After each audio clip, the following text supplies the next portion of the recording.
नमस्कार बच्चों, मैं BL चौधरी पुनः आप लोगों का हार्दिक स्वागत करता हूं। तो चलिए आज हम कक्षा 12वीं के भौतिक शास्त्र विषय का एक महत्वपूर्ण टॉपिक सेमीकंडक्टर डिवाइसेस के अंतर्गत प्रकाश उत्सर्जक डायोड या लाइट एमिटिंग डायोड, जिसे आप LED के नाम से जानते हैं, की चर्चा करते हैं। तो प्रकाश उत्सर्जक डायोड अत्यधिक अपमिश्रित या हाईली डोप्ड PN संधि डायोड होता है जो अग्रबायस अवस्था में विकिरणों का उत्सर्जन करता है। यह वैद्युत ऊर्जा को प्रकाश ऊर्जा में रूपांतरित करता है और इसे एक पारदर्शी आवरण के अंदर रखा जाता है जिससे उत्सर्जित विकिरण बाहर निकल सके। इसे वैद्युत परिपथ में इस संकेत के द्वारा दर्शाया जाता है।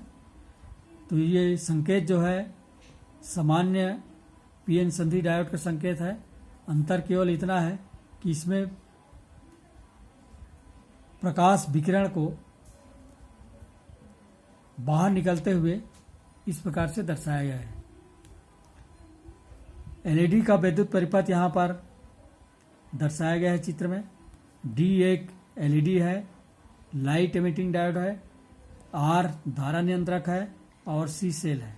तो इसको फॉरवर्ड बायस में रखने के लिए P क्षेत्र को बैटरी के धन इलेक्ट्रोड से और N क्षेत्र को बैटरी के ऋण इलेक्ट्रोड से जोड़ा गया है। कार्यविधि इसका इस प्रकार है कि जब PN संधि डायोड को अग्रबायस में रखा जाता है तो P क्षेत्र से N क्षेत्र की ओर जो होल हैं वे अभिगमन करते हैं तथा इलेक्ट्रॉन N क्षेत्र से P क्षेत्र की ओर चलने लगते हैं। क्योंकि होल बैटरी के धन इलेक्ट्रोड से प्रतिकर्षित होते हैं और इलेक्ट्रॉन बैटरी के ऋण इलेक्ट्रोड से प्रतिकर्षित होते हैं। संधि पर ये होल व इलेक्ट्रॉन पुनर्योजित या रिकम्बाइज होते हैं, जिसके फलस्वरूप फोटॉनों के रूप में ऊर्जा मुक्त होती है। उत्सर्जित फोटॉनों की ऊर्जा प्रयुक्त अर्धचालकों के ऊर्जा अंतराल के बराबर या उससे कम होती है। परिवर्ती प्रतिरोध की सहायता से अग्रधारा को अग्रबायस में इस प्रकार समायोजित किया जाता है कि वह अधिकतम तीव्रता का विकिरण उत्सर्जित कर सके। LED का अभिलाक्षणिक वक्र यहाँ पे दिखाया गया है। तो ये सामान्य जंक्शन डायोड की तरह ही है।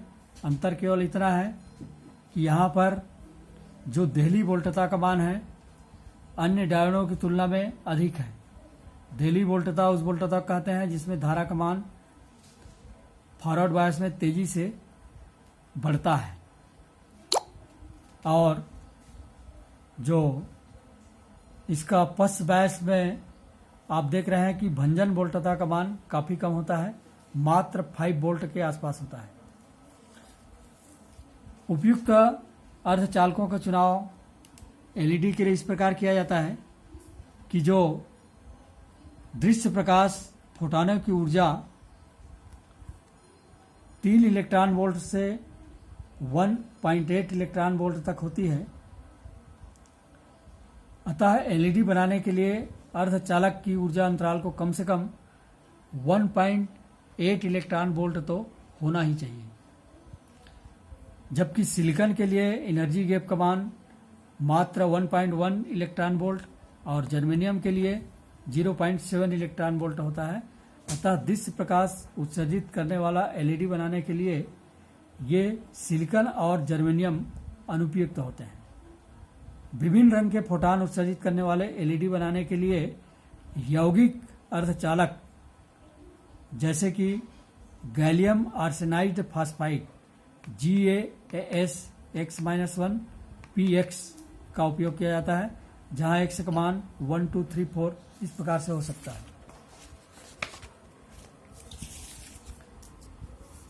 GaAs का उपयोग अवरक्त विकिरण देने वाले LED बनाने में तथा GaAsP गैलियम आर्सेनाइड फास्फाइड का उपयोग लाल प्रकाश देने वाले LED बनाने में किया जाता है। अवरक्त विकिरण आप जानते हैं कि इनका तरंग दैर्ध्य लाल प्रकाश से ठीक अधिक होता है, जो कि हमें दिखाई नहीं देते हैं। तो इसके बाद देखिए एलईडी के क्या क्या उपयोग हैं। घड़ियों व कैलकुलेटरों में डिजिटल डिस्प्ले करने में एलईडी का उपयोग किया जाता है। सुदूर नियंत्रण में इनका उपयोग होता है। प्रकाशिक तंतु संचार में प्रकाश स्रोत के रूप में इनका उपयोग किया जाता है। चोर घंटी प्रणाली में इनका उपयोग होता है कि चोर घंटी प्रणाली में जहाँ पर चोरी की आशंका होती है वहाँ इसको रख दिया जाता है। जैसे ही कोई व्यक्ति चोरी के लिए प्रवेश करता है, दूर में घंटी जो है बजने लगती है। तो इस प्रकार से ये चोर घंटी प्रणाली कार्य करता है। और इसके लाभ इस प्रकार से हैं। इसमें कम वोल्टता एवं कम शक्ति की आवश्यकता होती है। सारी क्रियाएं तेजी से होती हैं। गर्म होने में कोई समय नहीं लगता। तीव्र ऑन और ऑफ होने की क्षमता होती है। यह एक वर्णी या लगभग मोनोक्रोमेटिक प्रकाश देता है। बैंड चौड़ाई 100 अष्टांग से 500 अष्टांग तक होती है। तो जो चौड़ाई ज़्यादा नहीं होने के कारण ये लगभग एक वर्णीय प्रकाश स्रोत की तरह ही इसको माना जा सकता है। इनका जीवन काल अधिक होता है और ये सस्ते होते हैं। बहुत बहुत धन्यवाद।